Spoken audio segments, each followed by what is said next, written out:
Hey everyone, happy Tuesday. So great to have you here. My name is John Paul Vicari. I also go by JP, pronouns he, him. I'm the managing director here at We Create Space.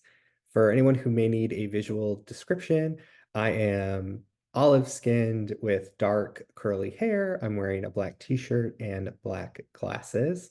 I'm currently in my sister's apartment, and there's some nice white and beige walls behind me, and the sun is just trying to come out where I'm based, which is quite lovely. Thanks for joining us today as we're going to be talking about inclusive well-being strategies. We've got some really fantastic speakers lined up for you. Would also be awesome to hear from folks in the audience, like where are you from, where maybe you're joining us from today, your location, your state of mind, anything that you maybe want to share about how you're feeling, please feel free to do so. Always great to know where our audience is. As I mentioned, we've got a great lineup of panelists for you. Our agenda for today is going to be pretty straightforward. I am in the middle of doing an introduction of myself as well as the topic, and we create space. Then we'll ask you from some insights of your own. We're going to have tons of discussion time with our panelists as well as audience Q&A. Throughout, we'll be talking about key takeaways and then ask for some feedback and then send you on your way to go make the world a better place. If you are not familiar with We Create Space, we are a global LGBTQ owned and led DEI consultancy. We focus really on bringing real world conversations and speakers and organizations together, really to create change and to make space for difficult conversations. We do everything from internal corporate events to consultancy to training. We produce research and content. You can find so much more about all of the things that we've produced on our website. So highly recommend checking that out. How we facilitate all of the wonderful work we bring on board is through our collective of over 300 people globally who are experts in any number of topics and represent as many intersectional identities as possible. We love our stats of what we've been able to accomplish. So we've worked with over 200 different corporate partners. We've created thousands of paid work opportunities.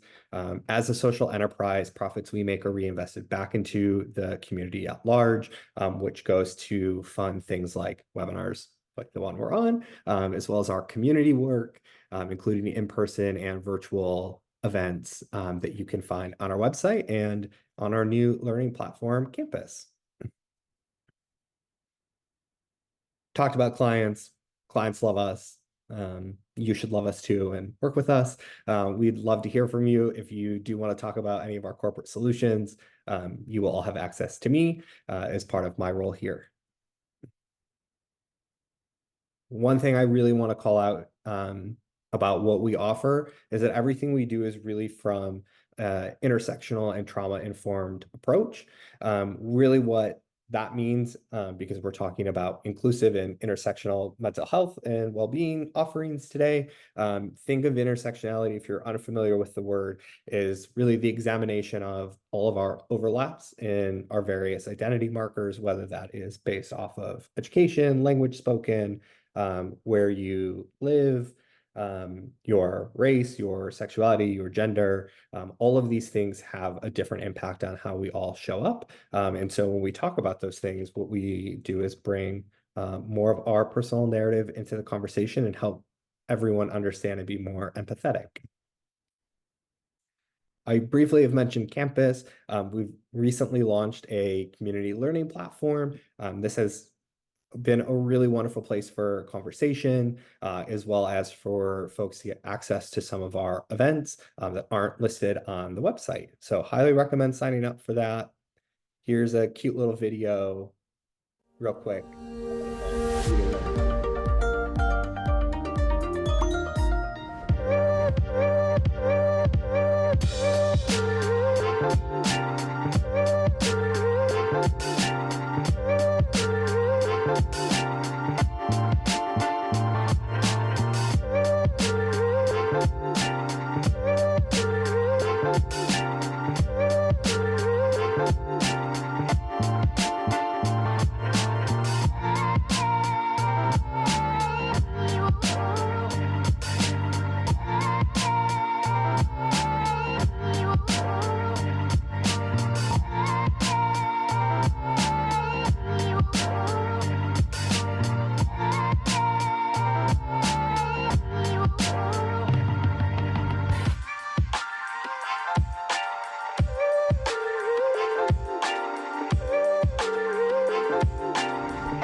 So exciting. Again, we are so thrilled to be able to offer this as part of our free resources now for folks. And so if you have any interest in diversity, equity, and inclusion work, connecting with folks maybe in your area or across the world, and getting to chat with people and have really great conversations, please sign up. We'll throw the link in the chat for you as well throughout this, so you can make sure to register. And I think what you'll really appreciate sort of throughout all the work we do is our focus on our pillars, which are learn, connect, and grow. So really helping people accomplish this both individually, collectively, organizationally, and systematically. And with that, we are going to get started into our programming for today. So I'm about to launch a wonderful poll for you. You should see this pop up directly on your screen.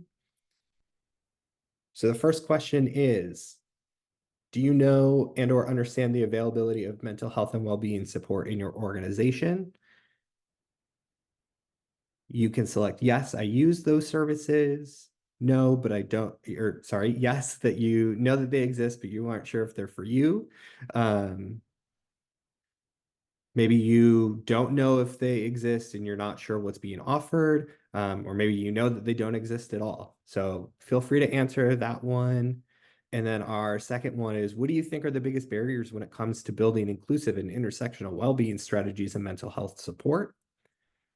Apologies that I've forced you to only be able to select one answer here, knowing that it could be multiple, but lack of awareness and education, lack of representation and co-production at decision-making level, fear of getting it wrong, as well as not enough importance placed on well-being and mental health. So please answer these and we will share the results. I'll give it maybe another 20 seconds. If you've not answered yet, please do so. Would love to hear your thoughts.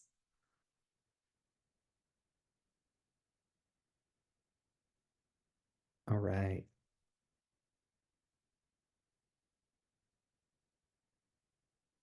Let's talk results. Love the split at the top.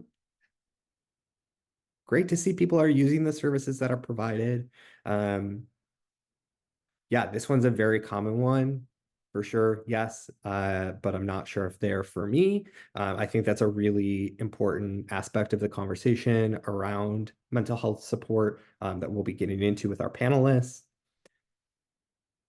And then biggest barrier, again, a somewhat even split, but lack of representation and co-production at the decision-making level, as well as lack of awareness and education.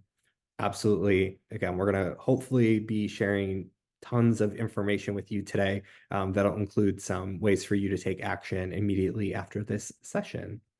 So thank you so much for participating in that.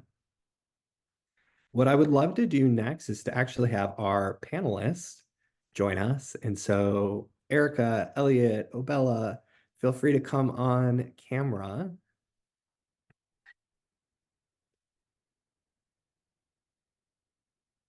And hello, everyone. Awesome. Well, now that everyone can see your faces on camera, would love to maybe just kick off with some introductions. Let's find out who you are, what you do, why you're participating in this call today. And the first person on my right I see is Erica. So Erica, I'm going to come to you. Thanks so much, JP. Hi, everyone. I'm so excited to be here today. Happy Tuesday.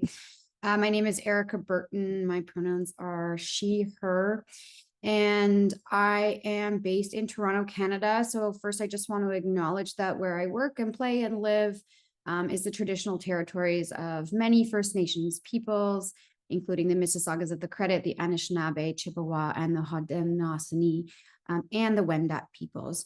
And so as I'm here today, these nations continue to experience ongoing colonization and displacement, where a land acknowledgement is offered in place of land itself, but I do want to acknowledge this. I am a registered nurse and a public health specialist, and I wear a lot of different hats, but the hat that I do wear for this conversation is I'm a registered nurse working on the inpatient unit at Casey House. And Casey House opened in 1988 at the height of the HIV/AIDS pandemic. It was Canada's first and only hospital for people living with and at risk of HIV. And so at that time, there were a life expectancy of about 9 months for people living with AIDS.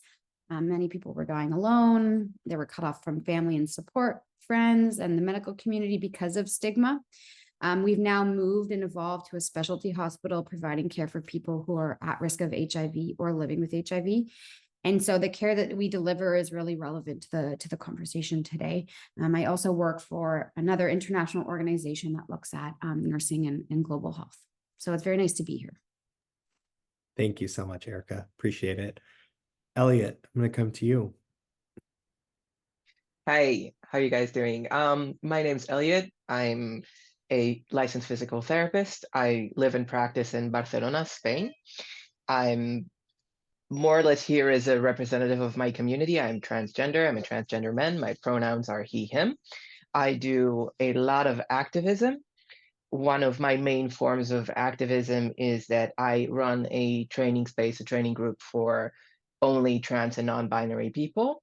And I also do a lot of physical therapy at accessible pricing. And I have a project of free rehabilitation after masculinization top surgery for transmasculine individuals in Barcelona, which is partially funded by the local government here in Catalonia in Spain.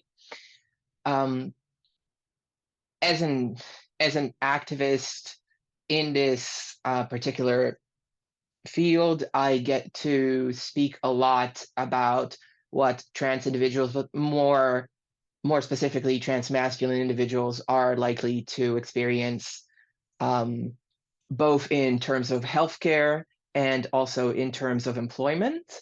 I have a presentation and a chat that I give sometimes about trans difficulties, the trans experience, and the trans circumstances at work, which I might refer to every now and then. And I might also refer a little bit to my personal circumstances.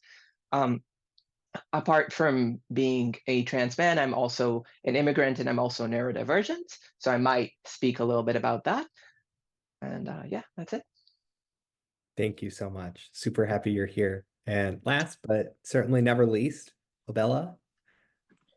Hi everyone. My name is Abella Obo. My pronouns are he, him.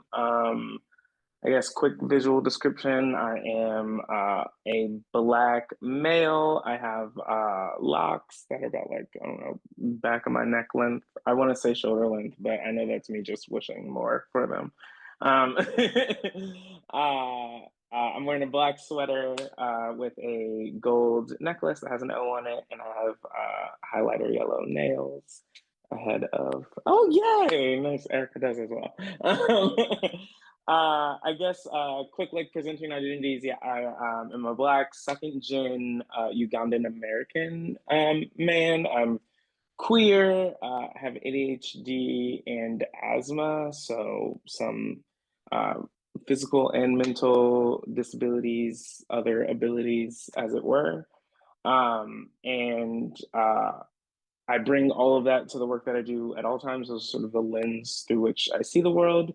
But then in terms of my background, I am a licensed therapist. I'm what's called a psychology associate, which means that I work under someone with a doctorate on my way to full individual licensure. I got my master's in clinical psychology, so that's sort of where I come up in diversity, equity, and inclusion work, and that's the perspective that I bring to it. Trying to wrap psychoeducation into how we learn about identity and wellness. I've worked in a bunch of different industries, social service spaces, as well as corporate spaces. So I worked at a domestic violence shelter for kids with behavioral disabilities. I worked at a domestic violence shelter, for survivors and alleged perpetrators. I worked at a camp for kids with behavioral disabilities, doing therapeutic services at both of those locations. And then when I transitioned more into the diversity space, as it were, I started in higher education before moving into consulting, which let me touch like a bunch of different industries like media, science, slash tech, like the more like incubator business organizations, all that type of stuff. And it's been really cool sort of get that widespread of experience. There was this way that I feel like so many people were talk about how unique their experience of need is, and that's definitely true depending on the industry, but there's also some really beautiful, wide-stretching, interwoven aspects that I think we can miss, and that sort of bringing in that psychoeducational lens helps us connect those things and keep us together in community as we work towards sort of a more comprehensive healing modality. So I'm excited to talk about that. Great. Thank you. I'm also really excited for this discussion as somebody who is on medication to help with depression and anxiety. Talking about mental health is something I'm very passionate about and is very personal. And speaking maybe more on the personal side, I would love to hear your perspectives on like your personal experience with navigating mental health services. Like, where have you seen, again, in your own experience, things go really well, maybe things fail? And Elliot, I'm going to come to you first. Wow, thank you. So I think I'm going to refer more to mental health in the workplace because it's the focus of today. And I kind of want to start from like my personal experience and then maybe generalize a little bit. So I'm happy to be able to share both instances of what I see as non-supportive environments and supportive environments. And I'm going to start with the non-supportive because that's obviously like the more interesting stuff. So as a trans individual, I was in the process of transitioning medically, which means that I took masculinizing hormones. As I was already practicing physical therapy, I was, for example, in the final year of my studies as a physical therapist, I had just begun testosterone, and my appearances were quite androgynous. At that point, I was doing my internship at a rural community, which happens to be the rural community in which I grew up, which is where my mother lived. And this is part of the reason why I went there. And I was attending people at a variety of ages and a variety of backgrounds.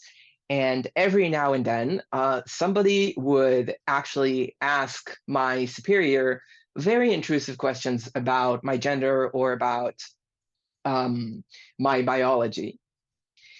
And the part that was not supportive about how they handled it was that basically the person who was in charge of me, which is educationally but also administratively, simply came to me and said, "Your patients are asking me whether you're a boy or a girl," without directly like showing any support or without voicing anything like, "I understand that these questions are intrusive and inadequate.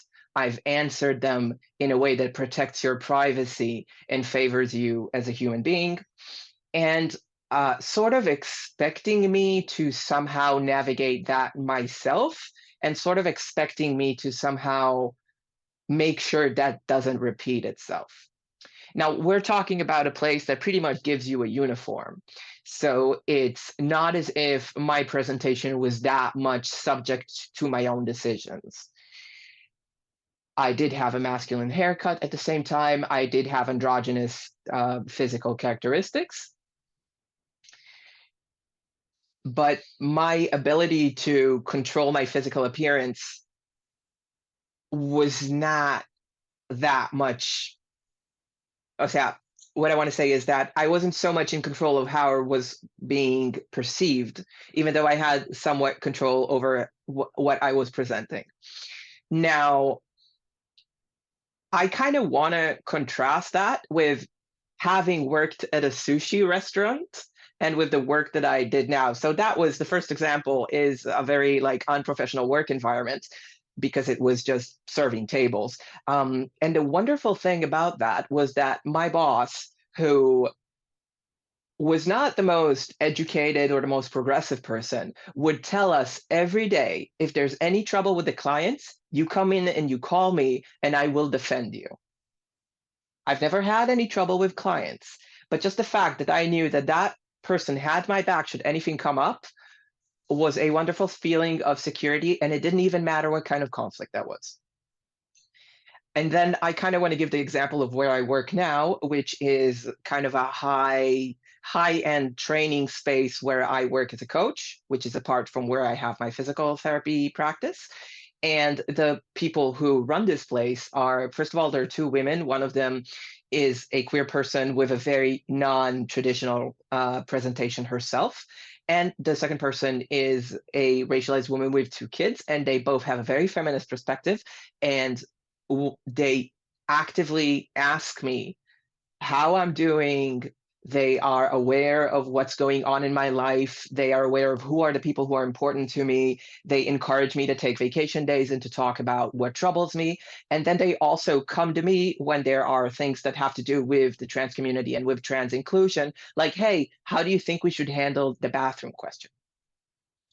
Which leads me to think that my input, both as who I am as a person and as a representative of my community, is very much taken into consideration.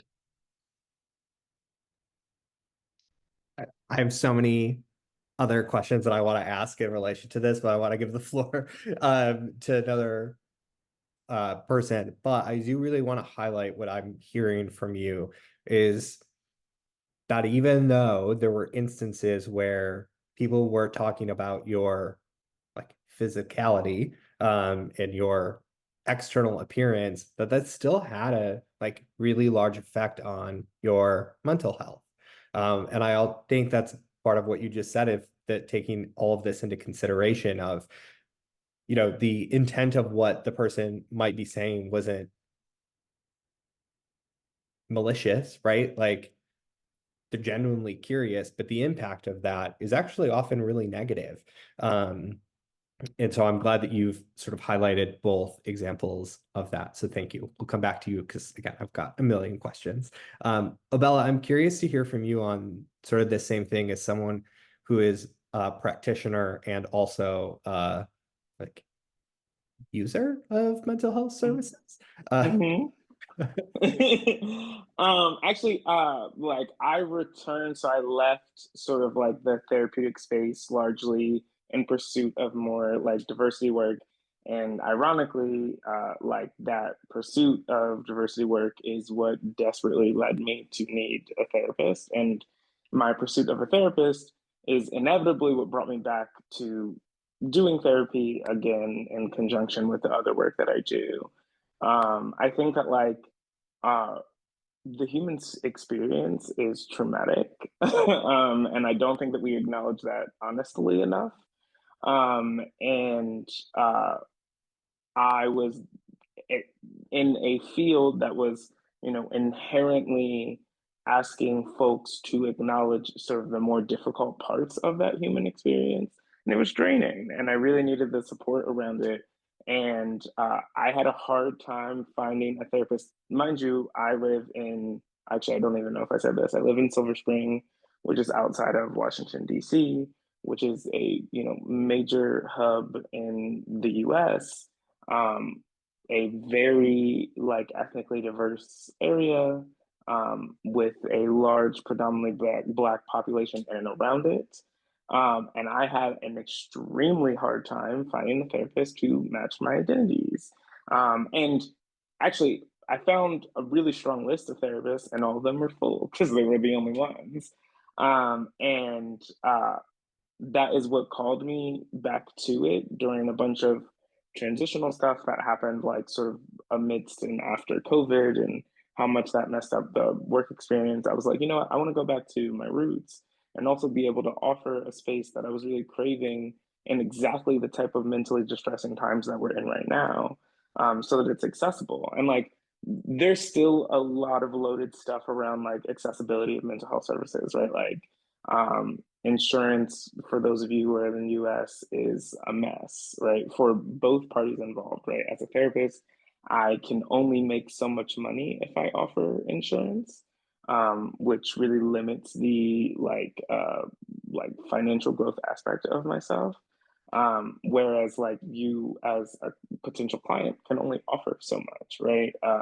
And sure, there are ways that we want to prioritize our health that might make way for, making sure we have a budget for, an out-of-network therapist.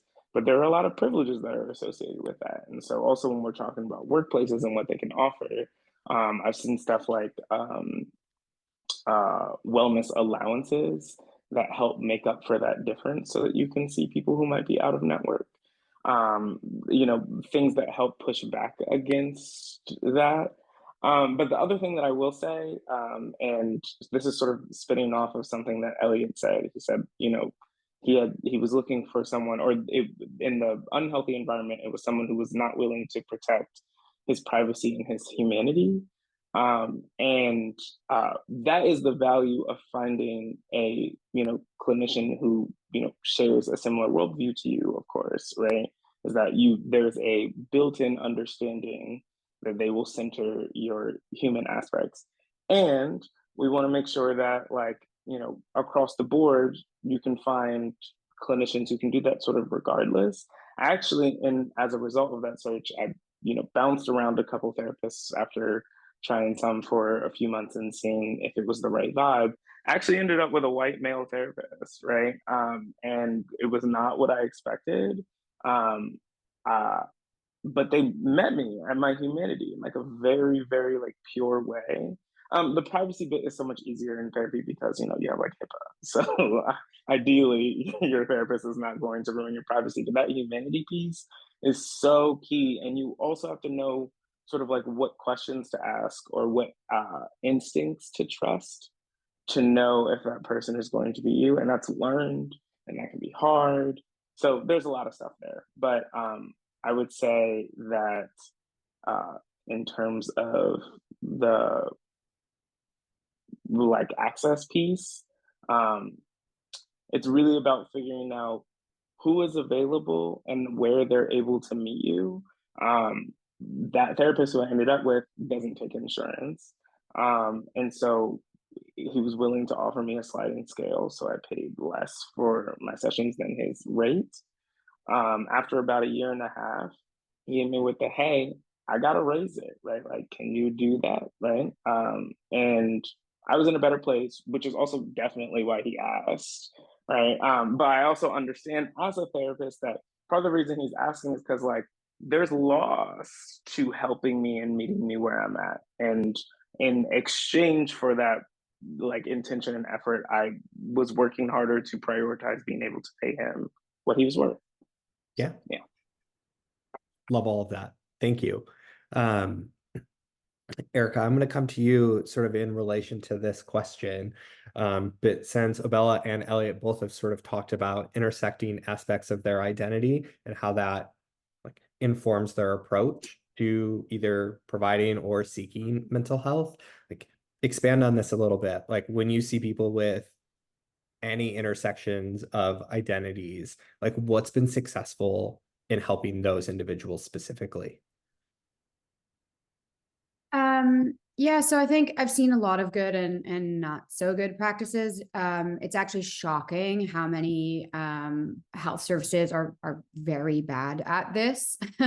I'm really grateful to work for an organization that, again, like was born, in deep days of stigma and discrimination and lack of care. And so out of that was, born these principles that have really stuck to the core.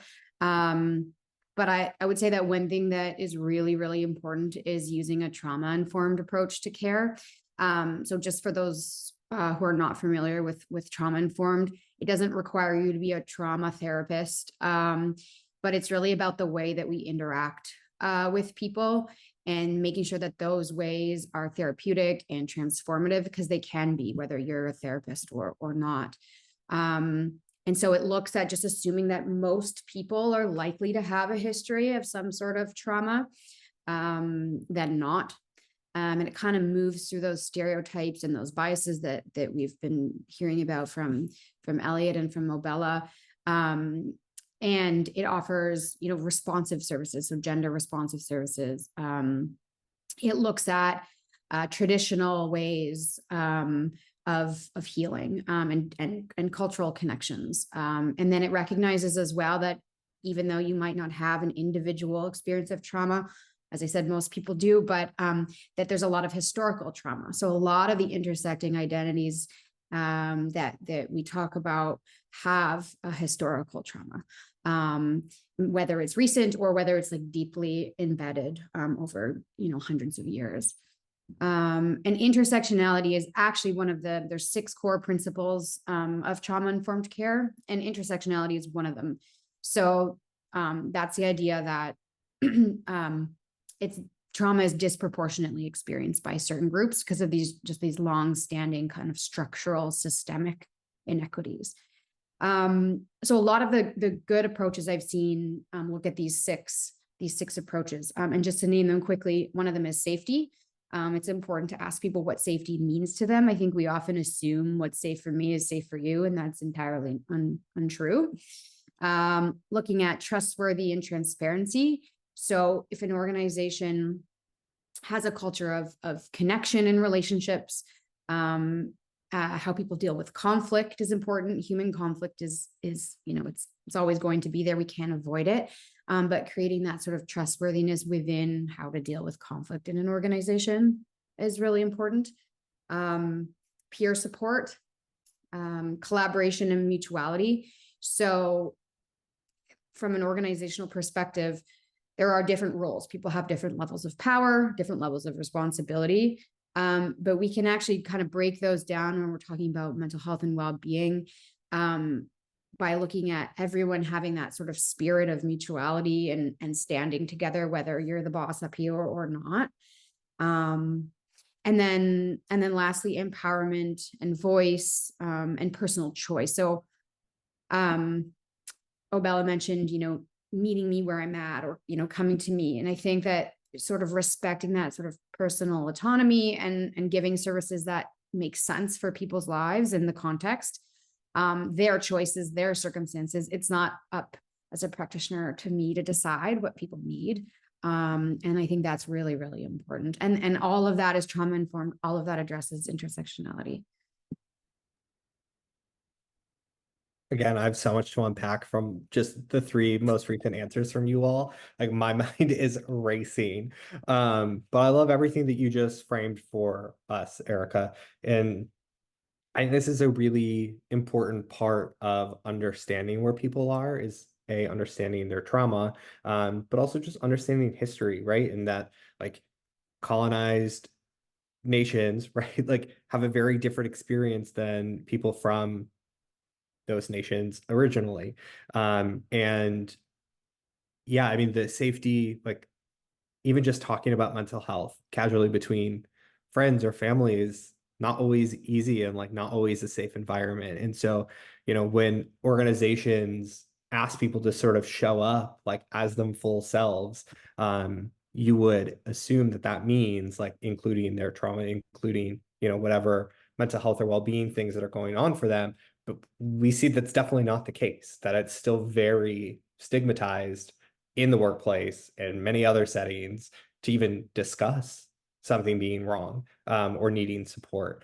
And so I'm curious, Obella, I'm going to come to you first for this one on stigma. Like, how do we overcome it? Like, what, I guess, like, practical tips do you have for folks? And Elliot, the question will come to you after that, to like create safe spaces where, someone disclosing something about their medical history isn't weaponized against them. Yeah. So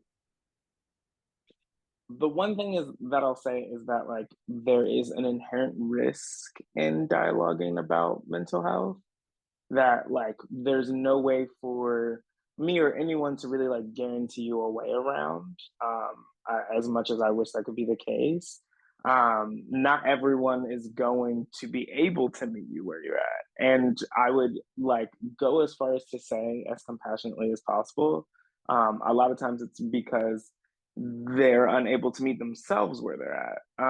And so, like, a big part of your process and being able to show up authentically in the workplace is about, like, releasing yourself from any of the shames that are associated with, like, how you would need to show up around your identity anyway. If you can't make me feel bad for who I am and how I show up, then I'm always going to show up the way that I am, right? What that might mean is that you find out in good or very much in my experience, bad ways that like some environments are not for you, and or you are not for some environments. And uh, Additionally, that practice of releasing yourself from the shame has to come with a like replacement practice of like relentless self-love and self-belief and self-permission and all of those things that allow you to be. It's okay for the battles to be hard if we know in our hearts that they are winning battles, and they are all winning battles, right? And Yeah, like a lot of the stigma, the last thing I say is like a lot of those stigmas are rooted in our like early, but also like continued through all of our lives, socializations, and being able to look at the ways that we are socialized, look at the ways that people around us are socialized, allows us to insert new environments, patterns, behaviors that change those socializations, right? And this is as simple as like the color pink for girls and the color blue for boys is as recent as like the 1940s, where like marketing just flopped the branding because they felt like it, right?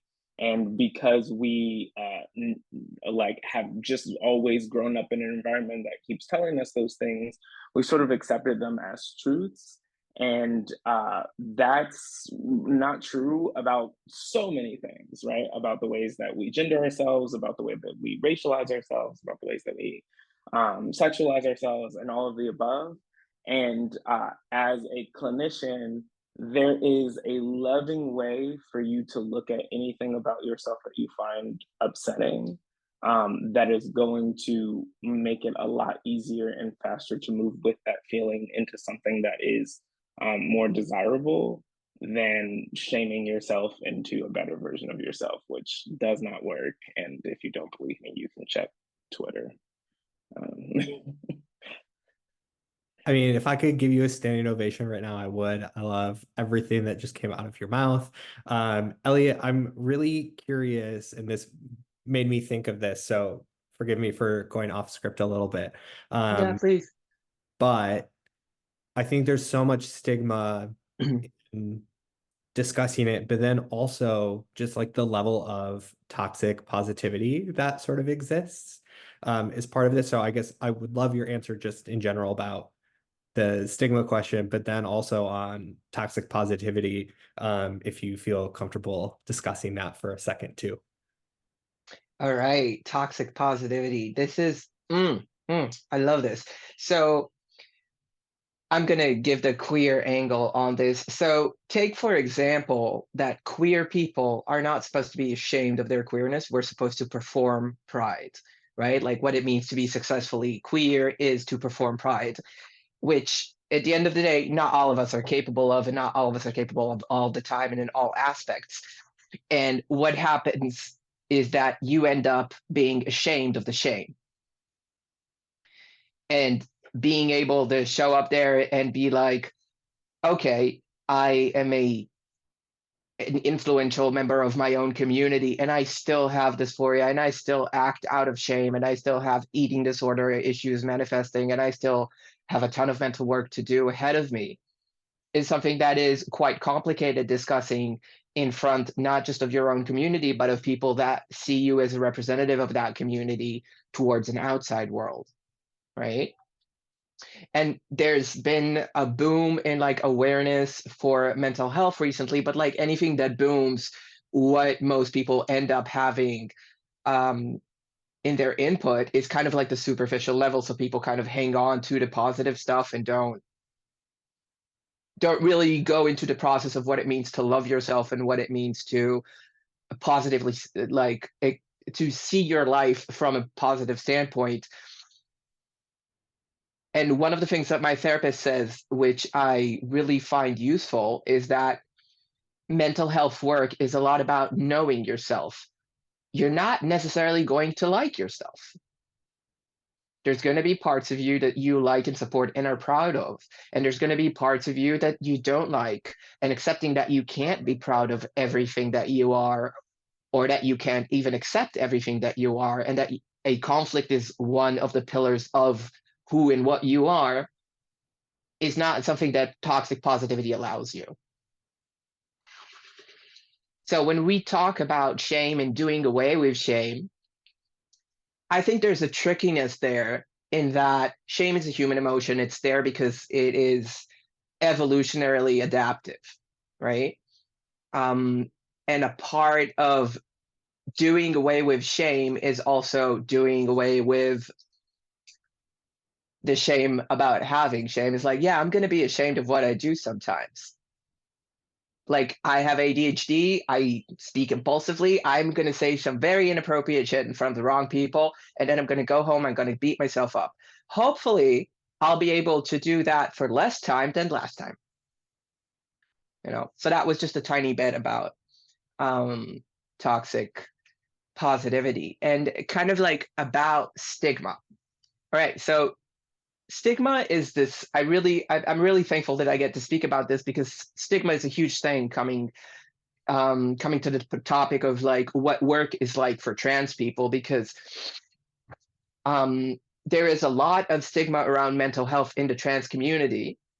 And then there's the facts. And the stigma is that trans people are unstable because they have a lot of mental health conditions. And some people will even go as far as to say that being trans is a health condition in itself, which we're not going into this discussion, but it does exist. Doesn't matter what the objective or the professional decision is around that topic, is that the fact is that some people think that being trans is a mental illness. And then there's kind of like the statistics that are present, that most trans people are at an intersection of a lot of mental health conditions, more so than other LGBT people. That is, they experience more health-related condition, and that comes from the fact that the trans community usually comes from more trauma and more disadvantage. Now, the stigma goes like this: dysphoria is the main thing that makes you mentally and emotionally unstable. Your life has been a shit show because you're dysphoric. And then transition is supposed to cure that. And once you're transitioned, you're supposed to be fixed. And if you're somewhere along the way, then you're still a walking disaster. And it's unsafe to hire you because you're going to be emotionally unavailable or unstable for work. And therefore, trans people are often being hired to do jobs that are below their qualification level, that are not stable, that do not have benefits, and the rest of it. And they are often treated in a way that stigmatized people are treated. They're either tokenized, or they're either suffering whatever it is that the stigma brings them. And it's kind of really, really important for me to stress that mental suffering is not dysphoria. And a person with dysphoria does not necessarily go through mental suffering, and you cannot interchange these. And that most mental suffering, most of it, is actually an adequate response to inadequate circumstances. So a normal human being is going to experience emotional suffering in response to injustice, in response to discrimination, in response to trauma, right? And the disadvantage comes from there. The disadvantage comes from the circumstances. Now, the second thing that we kind of want to distinguish is the difference between productivity and emotional state. And just because a person is going through a terrible emotional process does not mean that they're not going to be productive. In fact, productivity is some people's mechanism for dealing with emotional suffering. And it's really important that you understand how your employee functions and understand what the needs are for your employee and what work brings or takes away from them. Because one person can show up for work in tears, like myself, and then class starts, showtime, mask on, give the class, smiles, cheerfulness, and everything. And when you finish that class, you might actually feel better, because being productive is one of your mechanisms for dealing with or avoiding emotional stress. So just because your employee comes from a disadvantaged group and has more intersectional trauma does not mean that they're going to be less reliable, less productive, or less committed to the work, which is something that is completely contradictory to the stigma.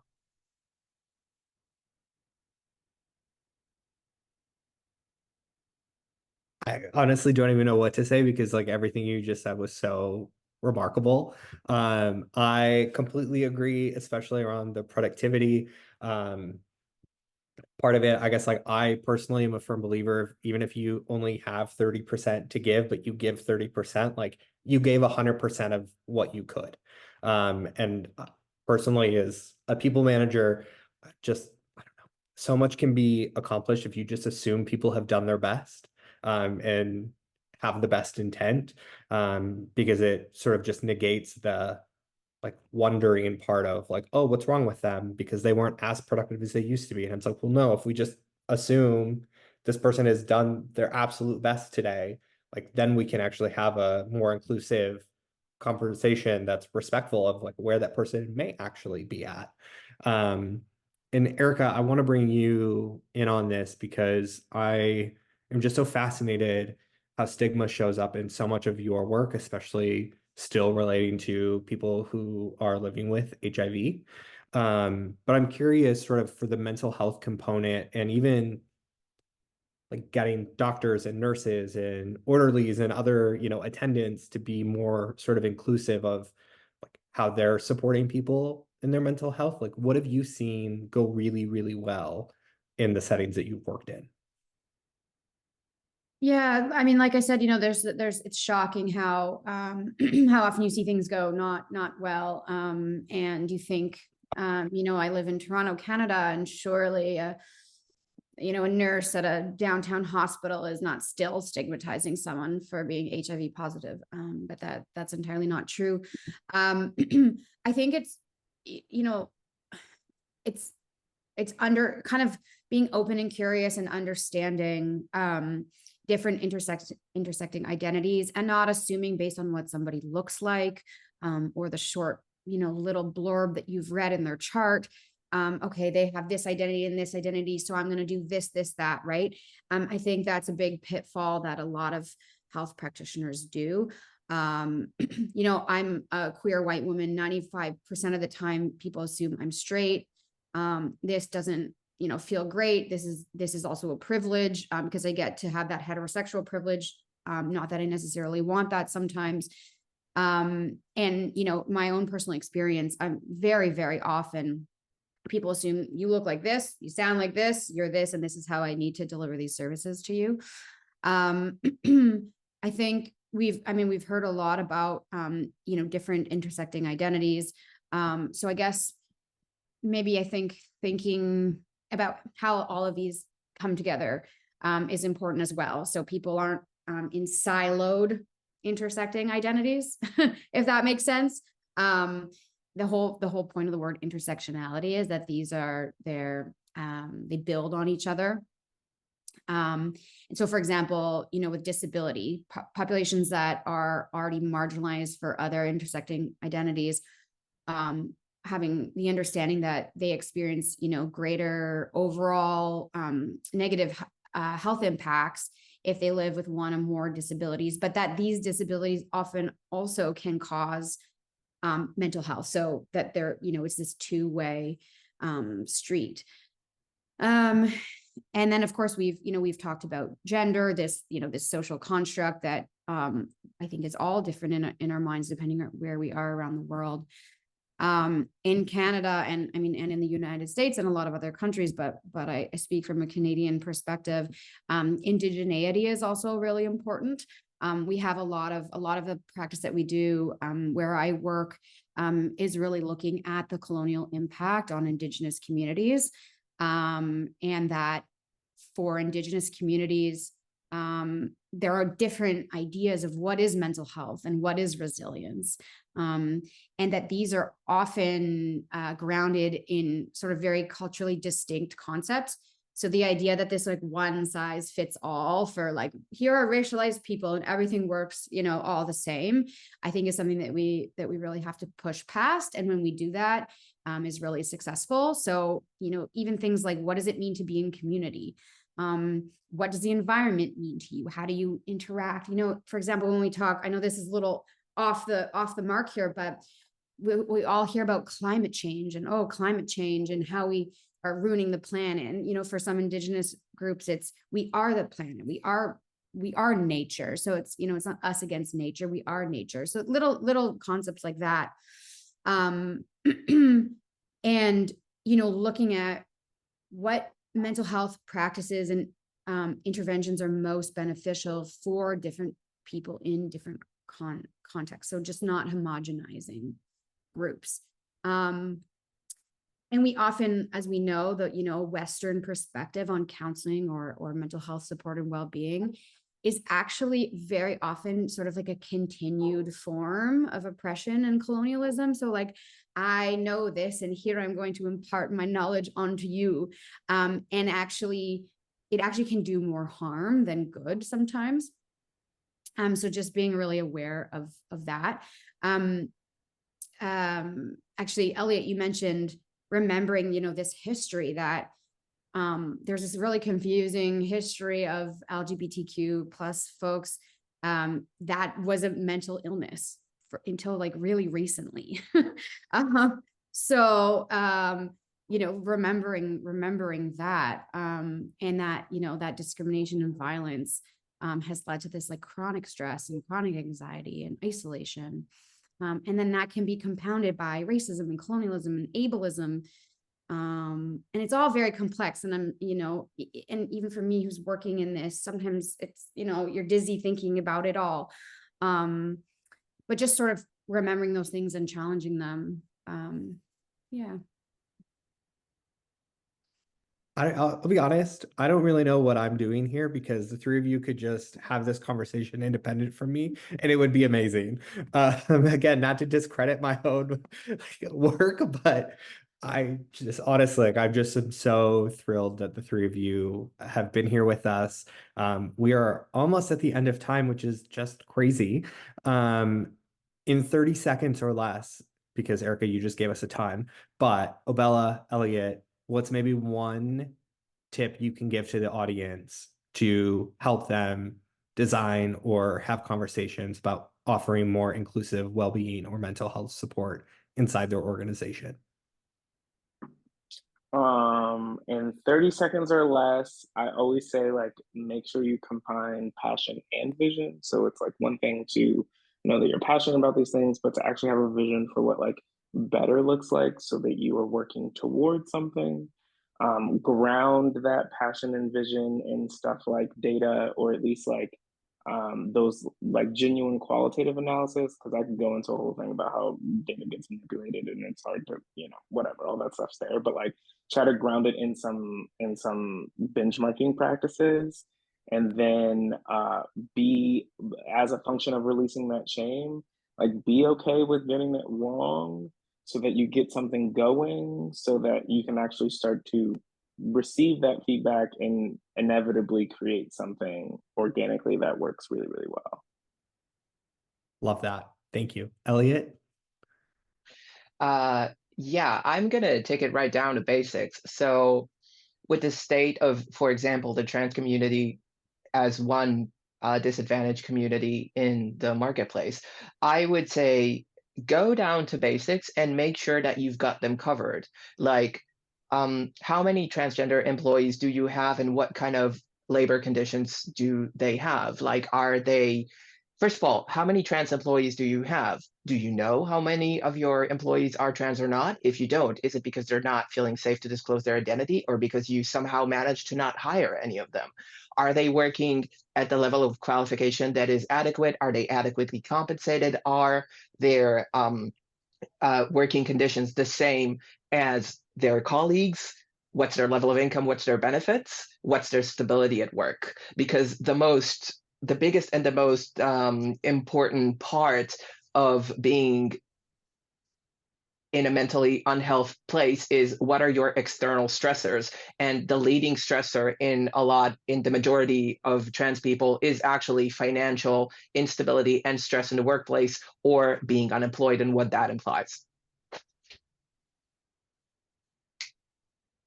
I've been scribbling notes furiously all of this session. Because this is and I mean this truthfully, like we do these webinars on a regular basis, but for me, this topic is just so important personally and professionally. And so it's just been so great to hear from all of you, learning new things that maybe I can incorporate into like my own work internally at We Create Space. Because the journey doesn't end. Like there's no end stop. Like we will only continue to learn and unlearn and make improvements. So thank you all. So grateful for all of your experiences and what you've shared today.